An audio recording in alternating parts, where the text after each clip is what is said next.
Hey, this is Joe Big House Ken, and you are inside the house, powered by Dynamic Fitness and Strength, building a better athlete. I just wrapped up Big Squat Friday, and now we're going to talk a little bit about this week's episode. We're going to wrap up part 3 of our OLine Mastermind series with OLine Mastermind guru Duke Manyweather. In this episode, we talk specifically about high school offensive line play. He talks a little bit about what he does for the opening sponsored by Nike, as well as offensive line play and playing defensive line at the high school level. So two-way players. We don't see a lot of that. You'll hear my opinion and his and where that direction could be going. And then we wrap it up with the Joe Moore Award. This award is presented to the best college offensive line in the United States of America, and Duke is highly involved. Now, on to the show.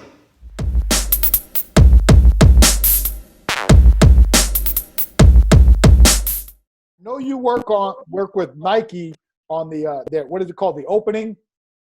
Yep, the opening and then the 11 on camps. Yeah, so you do a lot of work with O-linemen, high school O-linemen.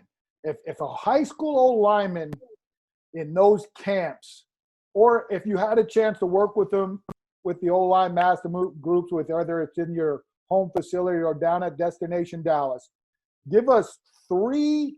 And we're not even going to talk about the weight room stuff. We know what we need to do in the weight room.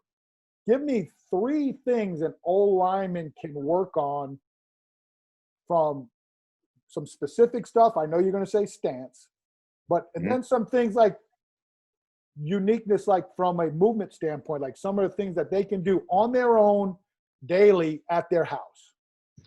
Yeah, absolutely. Let's start with some of your big foundational hip openers and things like that nature. I'm a really big proponent of the hip opener series in which you implemented, just getting those guys moving from the grounded Spider-Mans, the 90 degrees with the back leg straight. Those are things that they can work on every day that are going to kind of unlock and kind of bring back into balance some of that shortening that they're getting.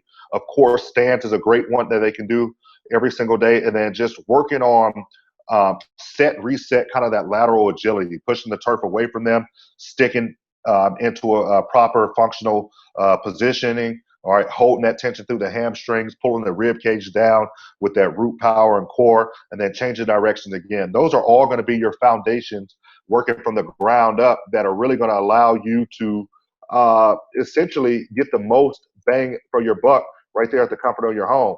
I know a lot of guys are, limited on equipment right now and have been limited. And so those are all things that take zero equipment and can be done from the comfort of your home in your living room. You said talk about the lateral stuff. One thing I've noticed with all athletes, I remember when I would work with the basketball team at the University of Utah and Boise State, and we were doing triple threat position and defensive slides. And I always talk about step and replace. So if I move the lead foot 6 inches, I replace the back foot 6 inches. And I do a lot of short lateral stuff with O-line also, but it's amazing how fast these guys will go right into what I call heel clicking. They'll stand up tall, Base does this. Their heels, and I'm like, guys, bring it back to play. What are some key? I'm asking for me now. What are some cues that you're using to keep them away from heel clicking when the tempo of the drill picks up in lateral movement and shuffle drills? So we do 3 times a week. We do these movements, and it comes right after our dynamic warm up called drive and squat. We do it. We call it tall man and low man. There's actually Nike's going to put out a video that I kind of walk through the nuances of this pretty soon. But we'll start off standing up tall. We'll start in a functional base, and the cues are going to be, all right, if we're facing straight ahead and we're going to move to our left, we're going to drive from our right foot, all right, but we're always going to lead and step with our left foot. We're going to replace that right foot 6 inches back into a position in which our base is now replicated. There's that word again. We're going to re-leverage our hips. We're going to come back up to the top, and then we're going to do it all again. We do that for 5 yards, one direction, and then we immediately come back 5 yards in the next direction. And what we learned is once we can ingrain that movement pattern of driving from the backside foot, stepping and replacing with that lead foot, re-leveraging the hips, get into a position of tension in the hamstrings and back up. As they start to move full speed, it has become an ingrained movement. So we'll do that from all the way tall, and then we'll do it from a position in which I say get into that ideal pad level, in which that if you could play for 60 minutes in a perfect world, which we know ain't happening, but let's get into that ideal pad level, and we're going to do the same exact thing. We're going to drive from the backside foot. We're going to lead with that front foot, replacing 6 inches or so, and getting right back down into that re-leveraging of the hips, and then right back into that fit position in which, you know, we're still in a symmetrical stance.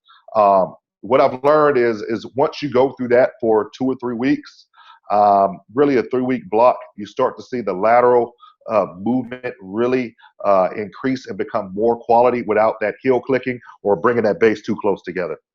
It's funny because I use a drill, and this might, I don't know if you've done this yet. I do a lot of things with O linemen and D linemen in 357s, I call them. And they're like a variation of the 60-yard shuttle where it's 5 and back, 10 and back, 15 and back. We go 3 and back, 5 and back, 7 and back. And we do different foot touches. But one of the things that I'll do with them is I'll do a 357 drill similar to what you're talking about with a hip circle. Okay. Really fire I up like their that. glutes. And you're all right. What I've even learned, and this goes into inside instep for power, like you said, when you're pushing, if I'm going to my right, I'm pushing off my left, but I'm leading with the right. And that's where you learn that instep push. But then, like I said, recover to here. And then if I push back, I recover to here rather than get up tall and get my butt whipped. But I found like slow tempo to go 3 yards and back, 5 yards and back. And if you can go 3, 5, 7 consecutively without a break, you don't need to do a whole lot of sets of that to get those glutes ready to rock and roll.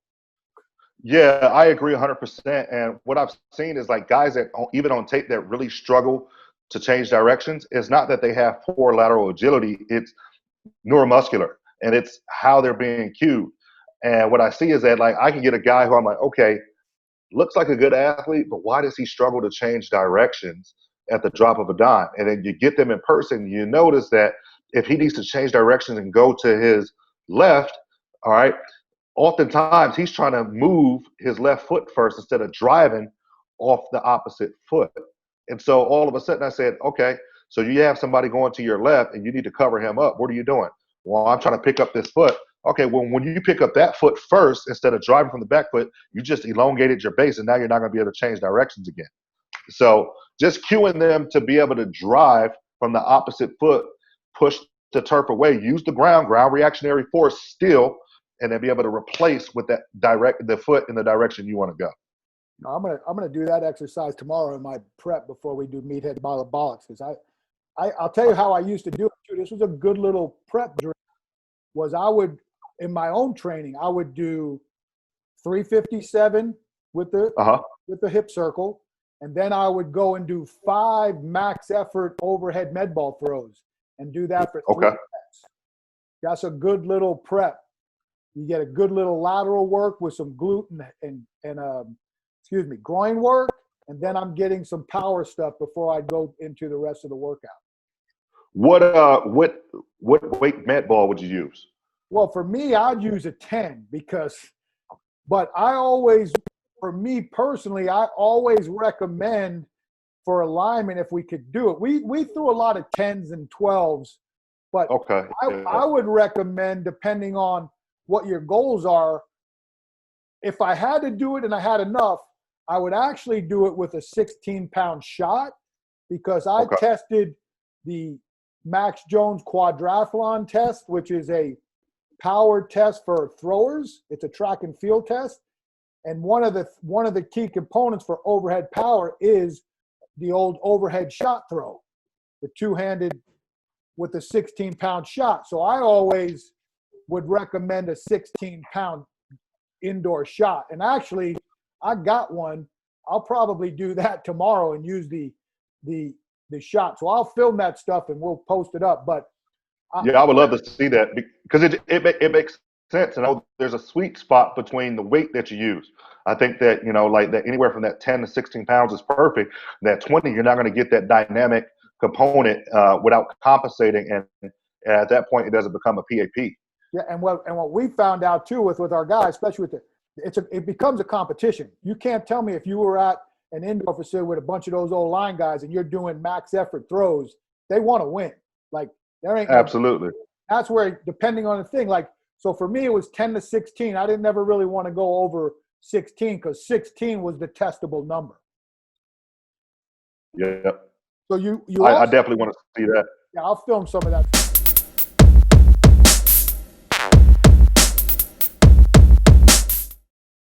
Okay, I'm going to bounce back to high school O-line players. I have an issue with high school football when it comes to line play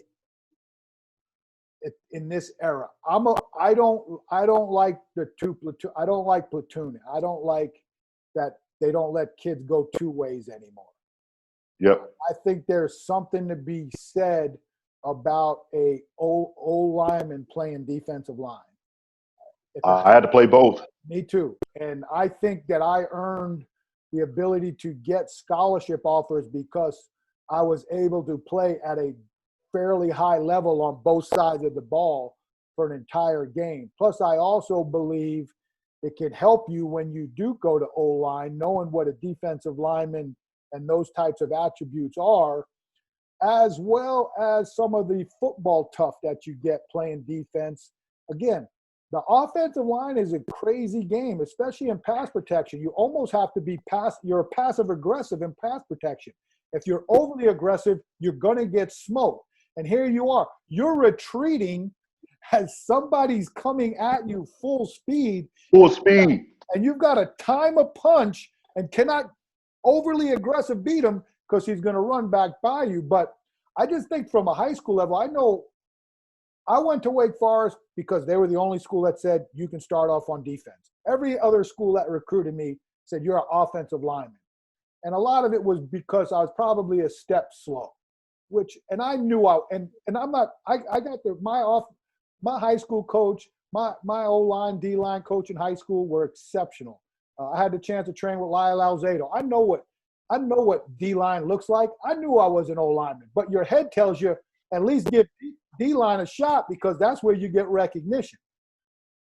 And I started as a defensive lineman and then moved to the O-line after I'd gotten hurt. But I knew the fact that I was an O-lineman. But I just think that we're doing some of these kids that, especially these athletic O-linemen, a disservice by not allowing the best. I always go back to best players play. I don't care what level. If I got an O-lineman who's better than all my D-linemen, he's starting on D-line too. Like, I'd have a hard time with that at the high school level if a coach said, hey, we got O-linemen, we got D-linemen. No, we got linemen. Because I'm sure there's a couple of those big, thick D tackles who could be hell of offensive guards. I think some schools are placed in that situation where that's how they roll. They've got no choice, that they're going to play O-line and D-line. And then you got other schools that, for instance, Allen High School out here, they have the luxury of not having guys go two ways. They've got guys that specialize. And guess what? They're going to have 5 or 6 guys sign D1 deals, on the D-line. And so I just think really it depends on what school you're at and where you are. I'm a proponent of letting guys play both. But if you've got 150 guys on a roster, chances are that you're going to be in a situation where you can have your O-line and your D-lineman. But if I got a best player that is going to absolutely make us better as an O-lineman and a D-lineman, he's playing O-line and D-line. And I get that. I've been at Allen. We've been there. We know what we know. I understand. There's high schools at certain levels that got 100 kids, and I'm not saying that you shouldn't platoon. But I'm saying is, if that guy's good enough to be a two-way starter and you got that many kids, he should be a two-way starter. I agree. Especially more so than the guy who's going to wind up being an O-lineman in college versus a D-line. I think it absolutely.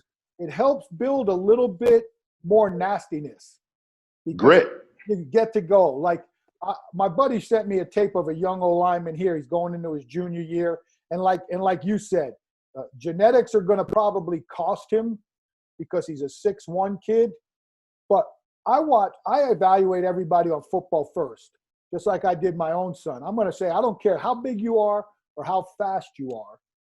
I want to see how good you are, because we've lost the concept of, I'm evaluating your ability to play football, not what your size and speed is. Oh man, You know what I'm saying?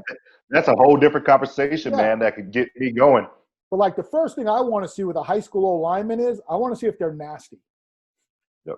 That has to show up. And the one thing I saw with this kid was, and I know it's a highlight tape, but every run block, he finished the dude on his back. And I'm like, that's not taught.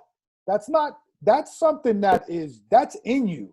Like, yeah, hey, that kid was finishing block. So right away, I'm like, okay, now I start looking at it from my knowledge base to technique.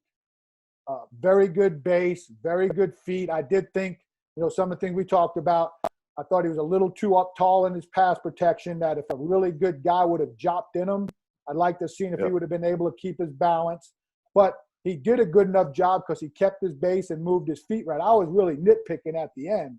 But I'm like, I'm watching this dude finish, and I'm like, and I know what high school he's at. And I'm saying this dude should play both ways. Like, he's at a school where I know just on that alone, if he just bull rushed people the way he was flat backing, he'd probably have 10 sacks in a year, just trucking fools. Yeah. That's where I go back to, come on, man. If the guy's the guy, he's the guy. And again, that's just my tangent, because I just believe that the best players play, that this isn't participation, and I'm not looking to make anybody happy. I'm looking to win. We keep score. I'm never going to feel sorry about winning. That's like Drew Peterson's son. Drew Peterson's son, Bryce, is 6'2", 305. And since Pop Warner, he's been the most impressive offensive lineman on the field everywhere he goes. But he also plays D lineman and is just as impressive. Fast forward, he had a couple of offers coming out of high school. Some offers were taken away with coaching changes. Went to JC for a year. Didn't really fit their build, in which they had a bunch of Southern California kids that flown in from Everett, 6'5". Oh, this guy's a bounce back. Guess what? Bryce gets on the field at 6'2.5", 305. He never comes off the field. One and done. One semester goes to Akron. He started every game now for the past 3 years at Akron, and is probably the best player on their offense.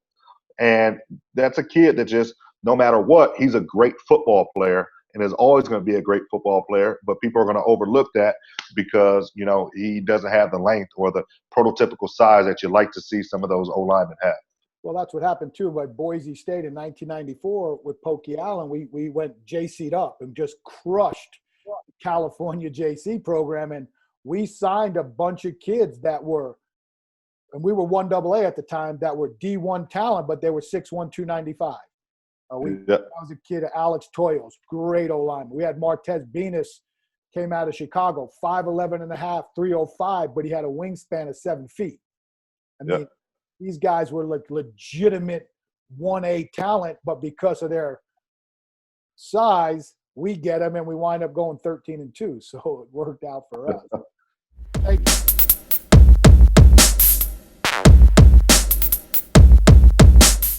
Work also with the Joe Moore Award, the best O-line.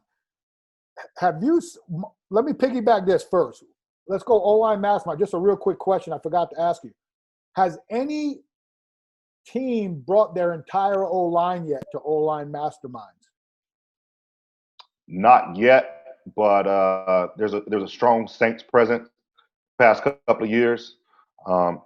Last year there was a strong Philadelphia Eagles presence, and I think really what it boils down to is a lot of those leaders in that room are saying, "Hey, listen, this is what I'm going to do," and I think like the command in which Lane Johnson has on that Eagles O-line room, a lot of those guys want to come. The command that Teron Armstead has on that Saints O-line room, a lot of those guys want to come. So I've got 3 of the 5 starters of the Saints O linemen that train with me anyway. And so those guys being around, that's pretty significant. Hell, in many regards, like because I had, 3 of the 5 starters and then, one of their undrafted rookies this year and then another guy who was a backup last year, those are 5 guys that were able to somewhat get some work in together. And so that was kind of OTAs for them this summer. Good benefit for sure. The Joe Moore Award, were you part of the original crew that developed that, or did you just join later on? I know it's you and Aaron Taylor, right? Aren't you the 2 guys who are the faces of that? Yeah. Yeah, I can't take credit for developing it. That's an Aaron Taylor deal, but I was definitely a part of the original crew in terms of the scouting and evaluation and, operation of it. My goal is not only to be a beacon for the scouting and the evaluation side, but also I'm in charge of the logistics of the trophy and making sure the trophy is set up and gets from place to place in a discreet manner and things of that nature. So I take a pretty big role in the award as itself. It's really cool to kind of and now I know you were getting on me because the past couple of years I've kind of taken a back seat and stay out the limelight of it. I just do my thing. At, man? You like that? So you head security of the trophy and you ain't getting no love. Yeah, you know me, man. I just like kind of fly in the radar. I mean, I had another job and where it just, you kind of just do your thing and make sure the job gets done. And it's not about me. It's about those guys that have earned that award. And but the Joe Moore Award is cool because it is the only offensive line. It's the only award in big time college football that pays tribute to an entire unit. And that trophy is close to 7 feet tall and it weighs about 800 pounds. And it is one of the most impressive pieces that you can ever be around and see. Even the leave behind trophy at schools, in which after the trophy moves on to its neck, is pretty impressive. It's still one of the biggest trophies that you'll see. I think you saw the leave behind at Notre Dame. It's still pretty impressive.